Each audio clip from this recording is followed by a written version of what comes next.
तीन पैरों वाले शिवभक्त भृंगी ऋषि, जिनके हट से उपजा अर्धनारीश्वर रूप। एक दिन शिवजी ने पार्वती माता से कहा, आज ज्ञान सभा में आप भी चलें। माँ पार्वती शिवजी के इस प्रस्ताव को स्वीकार किया और ज्ञान सभा में शिवजी के साथ विराजमान हो गई। सभी ऋषिगण और देवताओं ने माँ और परमपिता को नमन किया और उनकी प्रदक्षिणा की और अपना अपना स्थान ग्रहण किया। महादेव के गणों में एक है भृंगी।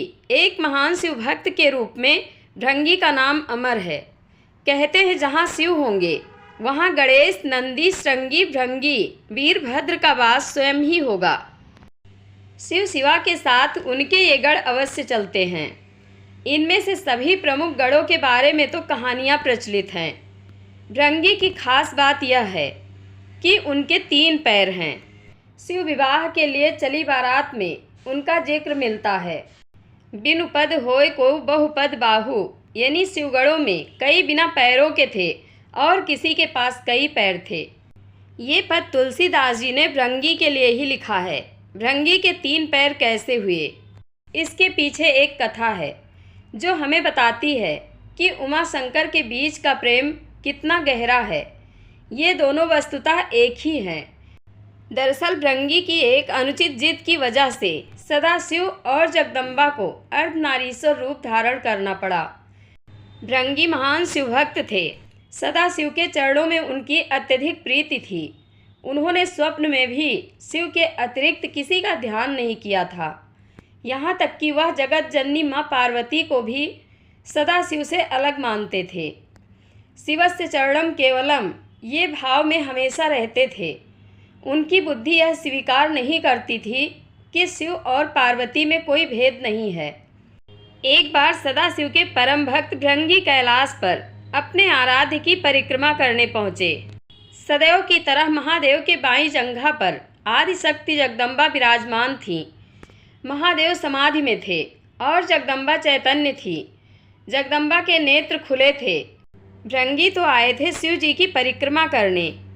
शिव जी तो ध्यान मग्न थे। शिव प्रेम में भृंगी मतवाले हो रहे थे। वह सिर्फ शिव जी की परिक्रमा करना चाहते थे, क्योंकि ब्रह्मचर्य की उनकी परिभाषा अलग थी। पर क्या करें, पार्वती जी तो शिव जी के वामांग में विराजमान हैं। भृंगी अपना उतावलापन रोक नहीं पाए। साहस इतना बढ़ गया कि उन्होंने जगदम्बा से अनुरोध कर दिया कि वह शिव जी से अलग होकर बैठें, ताकि मैं शिव जी की परिक्रमा कर सकूं। जगदम्बा समझ गई कि यह है तो तपस्वी, लेकिन इसे ज्ञान नहीं हुआ है।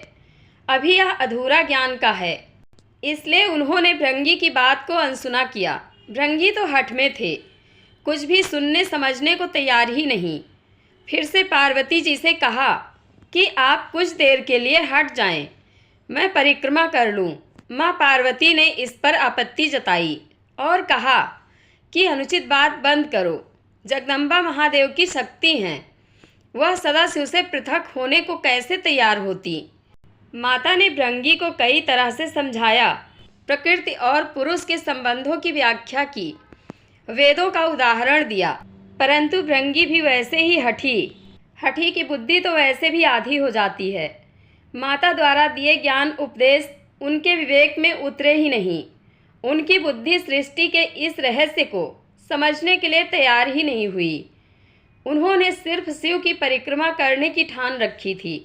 माता ने सोचा, इस अज्ञानी को कुछ भी समझाने का लाभ नहीं, इसे अनदेखा ही कर देना चाहिए। माता शिवजी से अलग ना हुई। भृंगी ने भी हठ ही पाल रखा था। अपने मन की करने के लिए एक योजना बना ली। भृंगी ने सर्प का रूप धारण किया और शिवजी की परिक्रमा करने लगे। सरकते हुए वह जगदम्बा और महादेव के बीच से निकलने का यत्न करने लगे। उनकी इस धृष्टता का परिणाम हुआ कि शिव जी की समाधि भंग हो गई। उन्होंने समझ लिया कि मूर्ख जगदम्बा को मेरे वाम अंग पर देखकर विचलित है, वह दोनों में भेद कर रहा है। इसे सांकेतिक रूप से समझाने के लिए शिव जी ने तत्काल अर्धनारीश्वर स्वरूप धारण कर लिया। जगदम्बा अब उन्हीं में विलीन हो गई थी। शिवजी दाहिने भाग से पुरुष रूप में और बाएं भाग से स्त्री रूप में दिखने लगे। अब तो भृंगी की योजना पर पानी फिरने लगा। हठी का हठ तो भगवान से भी ऊपर जाने लगता है। भृंगी ने इतने पर भी हिम्मत नहीं हारी। उन्हें तो बस शिव जी की ही परिक्रमा करनी थी। अपनी जिद पूरी करने के लिए एक और मूर्खतापूर्ण प्रयास किया। अब भृंगी ने चूहे का रूप धारण कर लिया। चूहे के रूप में प्रभु के अर्धनारीश्वर रूप को पुतर कर एक दूसरे से अलग करने की कोशिश में जुट गए। अब यह तो अति थी।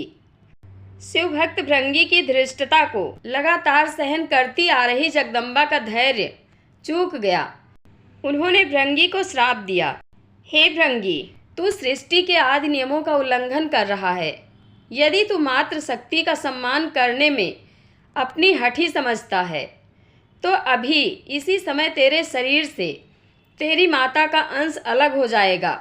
यह श्राप सुनकर स्वयं महादेव भी व्याकुल हो उठे।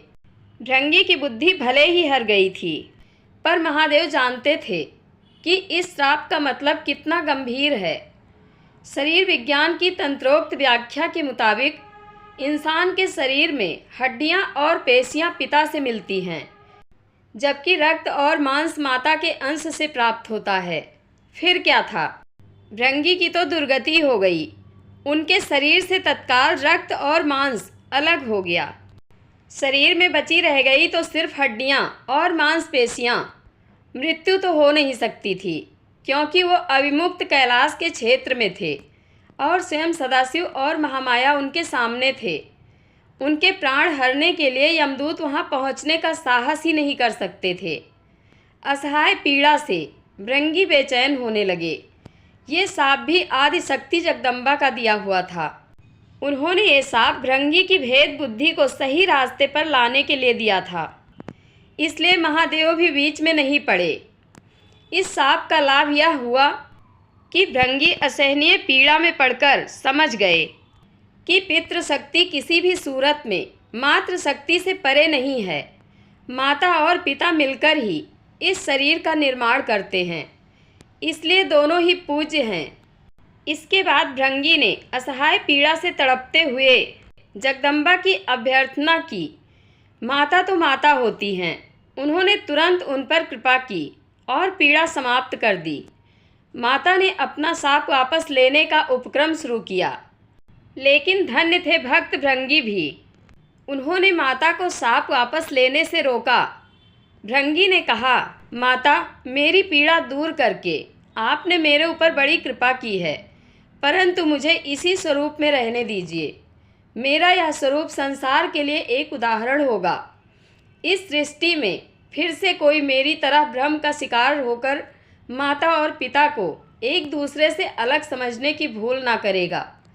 मैंने इतना अपराध किया, फिर भी आपने मेरे ऊपर अनुग्रह किया। अब मैं एक जीवंत उदाहरण बनकर सदैव आपके आसपास ही रहूँगा।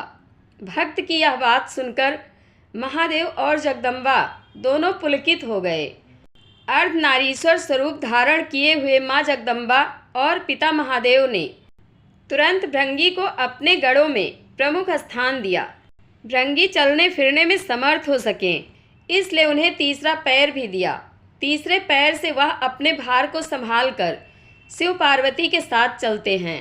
अर्धनारीश्वर भगवान ने कहा, हे भृंगी, तुम सदा हमारे साथ रहोगे। तुम्हारी उपस्थिति इस जगत को संदेश होगी कि हर जीव में जितना अंश पुरुष का है उतना ही अंश नारी। नारी और पुरुष में भेद करने वाले की गति तुम्हारे जैसे हो जाती है। पुरुष और स्त्री मिलकर संसार को आगे बढ़ाएं। दोनों बराबर अंश के योगी हैं। यही सिद्ध करने को मैंने अर्धनारीश्वर रूप धरा है। स्त्री पुरुष दोनों का अपना स्थान, अपना अस्तित्व है। इसे नकारने वाले को शिव शिवा दोनों में से किसी की भी कृपा प्राप्त नहीं होती। वह जीव मृत्यु लोक में सदा शिव शिवा की कृपा के लिए तरसता ही विदा हो जाएगा। भृंगी को वो पद प्राप्त हुआ जिसे हासिल करने के लिए इंद्रादि बड़े बड़े देवता भी लालायित रहते हैं। संसार को मैथुनी सृष्टि की व्यवस्था शिव जी ने दी है। इसके लिए उन्होंने सबसे पहले ब्रह्मा को अपना अर्धनारीश्वर स्वरूप दिखाया। उसे देखकर ही ब्रह्मा ने नारी की कल्पना की। नारी और पुरुष के संयोग से सृष्टि की रचना की व्यवस्था दी, अर्थात नर नारी मिलकर सूक्ष्म ब्रह्मा की तरह सृष्टिकर्ता हो जाते हैं। फिर शिव ने जगदम्बा के साथ विवाह व्यवस्था दी। सर्वप्रथम विवाह शिव जगदम्बा का ही है। जय शिव शक्ति। आप लोगों को यह कथा कैसी लगती है कमेंट बॉक्स में अपनी राय अवश्य दें। धन्यवाद।